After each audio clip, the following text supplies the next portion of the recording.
Civilization collapse, terminal looming for this train wreck of a world we live in. Judging by the signs and the curve of our continuum, we are certainly in the event horizon of something significant and final.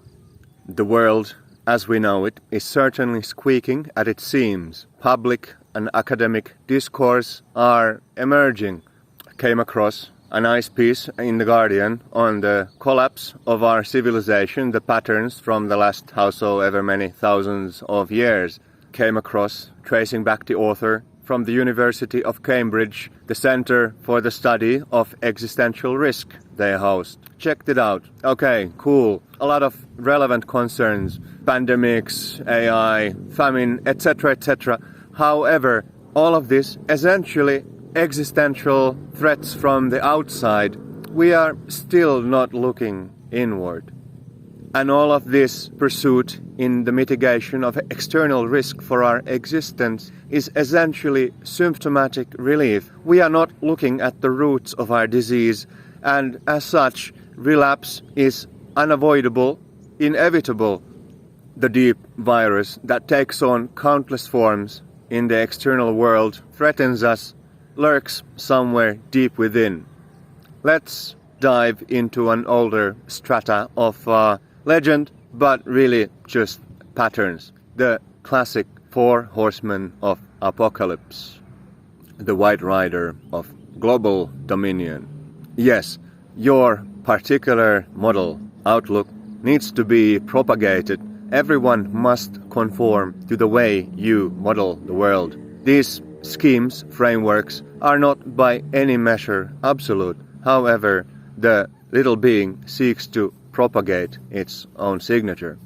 Then come the rider of warfare, the battle for assets, for estate, for reach, for resources.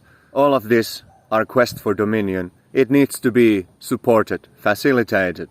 Then come the bartering rider of inequality, of deprivation. Obviously, imbalance, unequal distribution, no true economy. Economies for profit, not economies in their sense of equitable distribution of our resources. True natural economy is subverted by accumulation of assets into a particular center point that is not the collective center point. That is what follows.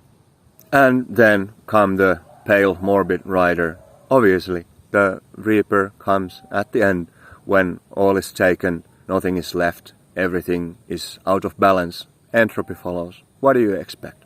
These four riders, powered by your twisted and haunted belly button that seeks to become the center of the world. The root of this disease is simply in the subject's assertion of self-primacy. That's all there is to it. When this pattern from the individual belly button as the navel of the world enacted at scale, what follows is a collapse of the collective, the fragmentation of unity, and the system as a whole will collapse. It's quite basic, really. I want to say it's not nuclear science. It's not nuclear science, but it does come down to nuclear solutions at the end of the day. What really needs to be nuked from the orbit is the twisted nucleus that you hold in fragmentation from the collective, not considering yourself as an integral part of the whole, but rather driving your self-centered agenda. Fix that, all things are fixed. Do not fix that, all things will ever relapse into the same old shit show that we are witnessing today. That's really all there is to it. And any center, academic or otherwise, for the mitigation of these issues is essentially, well, they're noble efforts, but they're essentially moot in the grand scheme of things when the root issues are not addressed, when the error at the base of our equation remains intact. Then be a part of the solution and get over yourself. Also get over all the paradigms that seek to assert a self at a level, individual, group, collective, national, etc. Any such self that becomes a false center point, not the true natural center from which balance in all things follows. Simple. Just need to get over it. Do it. Thank you.